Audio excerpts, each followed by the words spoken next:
तुमच्यासाठी यूट्यूब चॅनलवर आम्ही अल्जेब्राचं chapter 1 linear equation in two variable हा पूर्ण चॅप्टर तुम्हाला ह्या यूट्यूब चॅनलवर मिळून जाईल। आपल्या यूट्यूब चॅनलला सबस्क्राईब करून ठेवा आणि तुम्हाला रेग्युलर व्हिडिओ बघायला मिळतील। ज्यांना कोणाला ऑनलाईन लेक्चर करायचं असेल तर त्यांनी ऑनलाईन पण लेक्चर करू शकता। ठीक आहे, तर बघा आता इथं आपल्याला चॅप्टरचं नाव आहे linear equation in two variable. ठीक आहे, linear equation in two variable. बघा आता इथं नावातच कळतं लिनियर इक्वेशन आहे आणि दोन व्हेरिएबल आहेत असं सांगते। Linear equation in two variable, एक इक्वेशन असणार आहे तुम्हाला बघा, एक इक्वेशन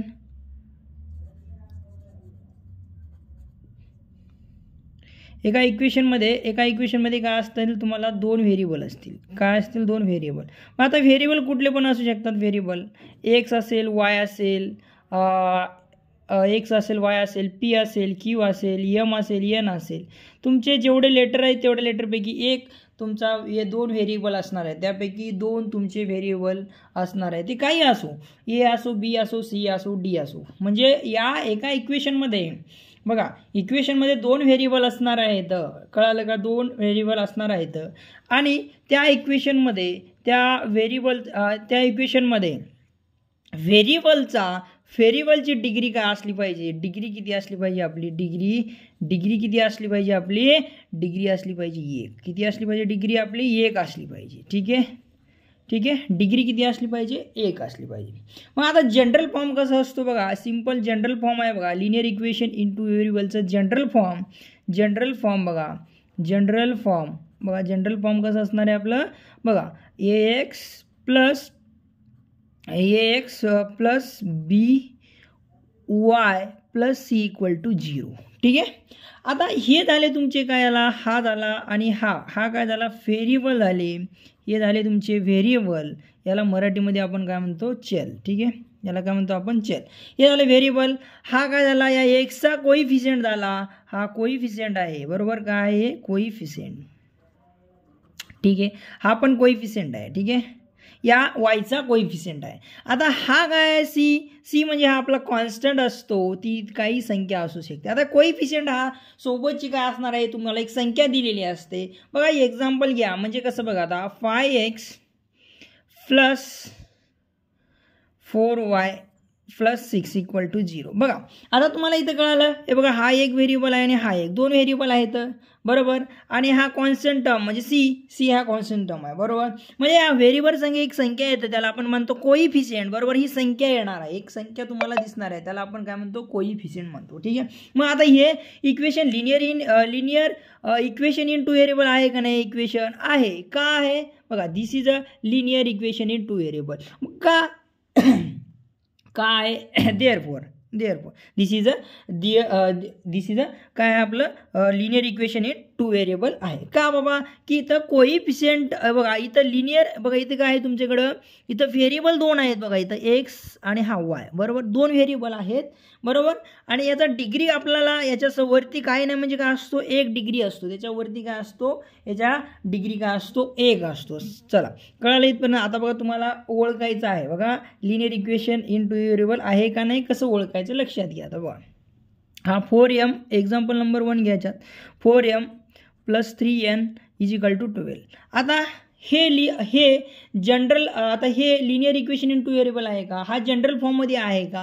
हो आहे। मी काय म्हणतो आहे, का आहे? तुम्ही म्हणाल की सर हे तुमचं आहे बघा, ax plus B Y plus C equal to 0, पण हे जनरल फॉर्ममध्ये दिसत नाही आहे बघा।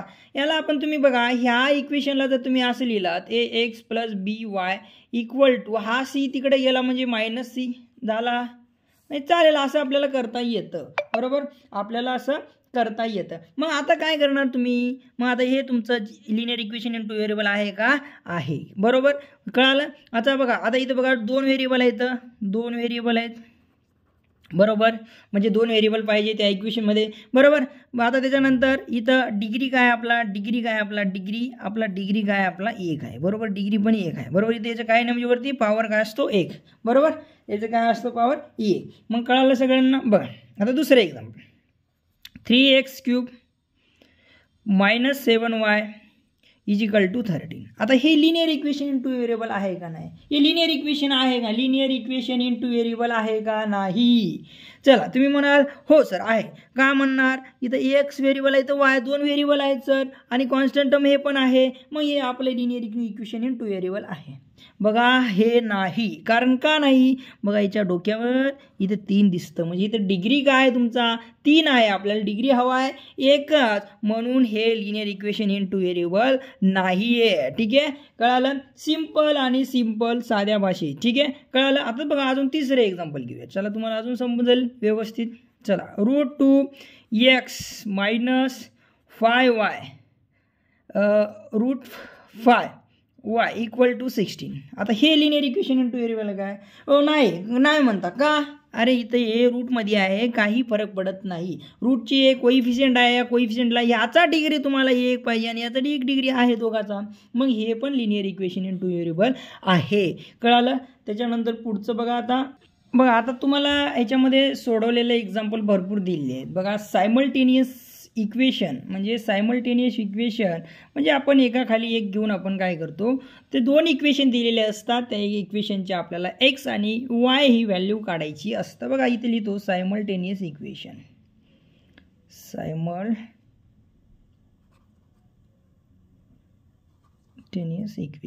आता ह्याच्यावर तुम्हाला एक क्वेश्चन एक्झामला येतोच. मग आता तुम्हाला याला ऑरला पण येतो. तर आपल्याला हे सॉल्व कसं करायचं बाबा, ही मी तुम्हाला सायमल्टेनियस मेथडनी सॉल्व करा असं क्वेश्चन येतं, बरोबर? तर मग आपल्याला सायमल्टेनियसनं सॉल्व करता आलं पाहिजे. म्हणजे सायमल्टेनियसमध्ये तुम्हाला 2 इक्वेशन दिले जातील, त्याहून तुम्हाला एक्स आणि वायची व्हॅल्यू काढायला लागतं. बघा आता इथे मी तुम्हाला देतो 5x minus 3y equal to 8, 3x plus y equal to 2. मग आता काय करायचं? हे 2 इक्वेशन दिलेले आहेत, या दोन्ही इक्वेशनला काय करायचं, इक्वेशन नंबर 1 आणि इक्वेशन नंबर 2 द्यायचं नाव. मग आता तुम्ही लिहित बसा. आता मी काय करणार, तेवढं लिहित नाही, म्हणजे तुम्हाला पटापट आपलं व्हिडिओ काय आपला छोटा झाला पाहिजे त्यासाठी. बघा मग आता हे एकाखाली एक लिहून घ्या. 5x minus 3y equal to 8, म्हणजे 3x plus y equal to 2. बघा आता तुम्हाला इथं असं पण देऊ शकते, वाय इकडे देऊ शकते, एक्स इकडे देऊ शकते. तर आपल्याला काय करावं लागेल, वायच्या खाली वाय घ्यायचं आणि एक्सच्या खाली एक्स घ्यायचं, बरोबर? बघा एक्सचा जो व्हेरिएबल आहे, एक्सच्या व्हेरिएबलच्या खाली एक्सच घ्यायचं, वायच्या व्हेरिएबलच्या खाली वायच घ्यायचं. मग आता हे काही एक्झाम्पल येतील तेव्हा मी तुम्हाला सांगेल, अजून तुम्हाला क्लिअर कट होऊन जाईल. आता हे तर समजलं. आपण याला काय करतो, पहिल्यांदा आपण याची जसं की आपण पहिलीपासून शिकत आलेलं आहे बेरीज कशी करतो. बघा 54 अधिक 6 अशी मांडणी करतो ना, हे तशीच आपण मांडणी केली आहे. एका इक्वेशनच्या खाली एक इक्वेशन लिहिलेलं आहे. पण आता आपल्याला इथं काय करायचं, थोडंसं लक्ष द्यायचं आहे. बघा इथं एक्स व्हेरिएबल आहे, इथं एक्स व्हेरिएबल आहे, इथं वाय आहे वाय. पण काय करायचं आहे, आपल्याला एक्स आणि वायची कोणाची तरी किंमत काढावं लागणार आहे. मग त्यासाठी काय करायचं आहे, इथं वाय आहे. मग आता इथं त्याच्यासोबतचे कोइफिशियंट दोघांचे एकाच्या हे बघा, इक्वेशन नंबर 1 आणि इक्वेशन नंबर 2, हे 2 इक्वेशन आहेत ना, त्या एका कुठल्याही एक तुमचा व्हेरिएबल सारखा झाला पाहिजे. कोइफिशियंट आणि व्हेरिएबल आपल्याला काय पाहिजे, सारखा झाला पाहिजे. का? कारण आपल्याला व्हॅल्यू काढायची आहे एक्सची किंवा वायची. मग आता इथं बघा 3y आहे, तर इथं काही नाही, म्हणजे 1 असतं, म्हणजे 1y आहे. इथं पण 5x आहे आणि इथं 3 आहे, म्हणजे यांच्यासोबतचा एकाचा पण कोइफिशियंट सारखा आहे का, ह्या दोघाचा नाही आहे. मग आपल्याला कोइफिशियंट सारखा करून घ्यायचा आहे. मग आता मी काय करणार, ह्या इक्वेशन 2ला जर मी 3ने जर गुणलं, तर आता इथं मी 3 1 3 केलं, 3y येईल ना. मग मी काय करणार, आता इथं लिहायचं मल्टिप्लाय बाय 3 इक्वेशन नंबर 2. ठीक आहे. मग आपण ह्या इक्वेशनला काय करूया, आपण मल्टिप्लाय करूया. बघा 5x minus 3y equal to 8, बरोबर. आता याला मी 3 या पूर्ण इक्वेशनला गुणावं लागेल. हे बघा 3 3 9 9x अधिक मग 3y अधिक मग इक्वल टू 3 2 6, बरोबर. 3 2 6. मग आता याला आपण काय करूया, इथं आता तुम्ही विचारात पडाल की सर मी बेरीज करू का वजाबाकी करू. बघा काय करायचं तुम्हाला, इथं समजतं इथं -3y आणि इथं +y +3y. मग आता इथं तुम्हाला एक कटून जाईल ना, मायनस प्लस कटतं. मग कटतं म्हणजे इथं आपल्याला बेरीजचं चिन्ह येणार आहे. बघा एखादी जर आपला व्हेरिएबल आणि हे दोघं पण कटत असतील, हे व्हेरिएबल्स कटत असतील तर डायरेक्ट बेरीज करून टाकायची. इथं -3y आहे, इथं +3y आहे. सो दिस 3 बघा 3y अँड 3y कॅन्सल्ड. आता उरलं का, मग आता हे बाकीच्यांची बेरीज करून घ्या. बघा 5x आणि 9x बरोबर 5x अँड 9x इजिकल टू 14x इजिकल टू 8 + 6 इजिकल टू 14. ठीक आहे, x बरोबर 14 हे 14 बरोबर. आता काय करणार, हा गुणाकारामध्ये आहे, हा इकडे गेला भागाकारात जाईल. बघा हा मल्टिप्लिकेशनमध्ये आहे, खाली गेल्यावर डिवाइडमध्ये जाईल. सो बघा हा 14 खाली येईल, मग काय होईल बघा 14 1 जा 40 14 1 जा 40. सो 1 येतं आन्सर आपला. एक्स बरोबर किती आलेला आहे 1.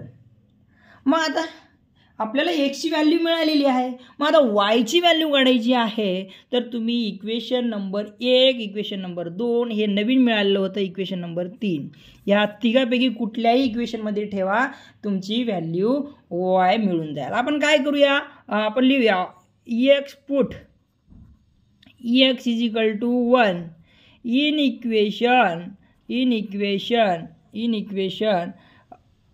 1 फर्स्ट इक्वेशन फर्स्ट. आता फर्स्ट इक्वेशन लिहूया बघा 5x - 3y = 8. ठीक आहे, = 8. सो आता आपल्याला काय करायचं आहे, x इजिकल टू काय करायचं 1 पुट करायचं आहे. जिथं x दिसला तिथं 1 लिहा इंटू 1 - 3y = 8. ठीक आहे, मग आता या दोघांचा काय करायचा गुणाकार 5 - 3y = 8 बरोबर. हा 5 तिकडं जाईल -3y = 8 - 5 बरोबर. मग आता काय होईल -3y = यांची वजाबाकी उरतात किती 3 बरोबर. मग आता हे -3y इथं मल्टिप्लिकेशनमध्ये आहे, तिकडे गेला डिवाइडमध्ये जाईल, y = 3/-3. ठीक आहे, मग काय होईल -3 1 3 म्हणजे -1. ठीक आहे, हे बघा एक्स आणि वायची व्हॅल्यू तुम्हाला मिळालेली आहे. ठीक आहे, बघा आता तुम्हाला रेग्युलर लेक्चर करायचं असेल तर आपल्याला रेग्युलर व्हिडिओ बघायचे असतील तर आपल्या चॅनलला सबस्क्राईब करून ठेवा. धन्यवाद. आपण पुढचा आपण एक्झरसाइज नंबर 1 चालू करूया. आणि ज्याला कुणाला ऑनलाईन लेक्चर करायचं असेल तर आपल्या ह्या नंबरला कॉन्टॅक्ट करा 9623747015. आपली न्यू बॅच स्टार्ट होणार आहे उद्यापासून. ठीक आहे, मंडेपासून. जो कोणी इंटरेस्टेड असेल तो जॉईन करू शकतो रेग्युलर आपली झूम मीटिंगवर. ठीक आहे, धन्यवाद.